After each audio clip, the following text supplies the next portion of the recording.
नमस्कार मित्रांनो. AI आणि प्रशासन हा MPSC साठी अतिशय महत्त्वाचा विषय आहे. MPSC 2026 साठी महत्त्वाचा प्रश्न म्हणजे AI प्रशासनात कशी वापरली जाते? कृत्रिम बुद्धिमत्ता म्हणजे अशी तंत्रज्ञान प्रणाली जे माणसाप्रमाणे विचार करू शकते, शिकू शकते आणि निर्णय घेण्यास मदतही करू शकते. भारतामध्ये AIचा वापर अनेक क्षेत्रांमध्ये होत आहे. आरोग्य सेवामध्ये, रोग निदान, शेतीमध्ये पीक अंदाज, वाहतूक व्यवस्थापन, शिक्षण आणि शासकीय सेवा अधिक जलद व पारदर्शक करण्यासाठी. परंतु या समोर काही आव्हाने आहेत. डेटा गोपनीयता, सायबर सुरक्षा, रोजगारावर होणारा परिणाम.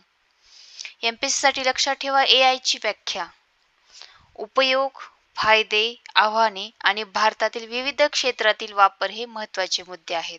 हा विषय 2026च्या MPSC मध्ये चालू घडामोडी आणि विज्ञान तंत्रज्ञान या दोन्ही दृष्टीने महत्त्वाचा ठरू शकतो. धन्यवाद.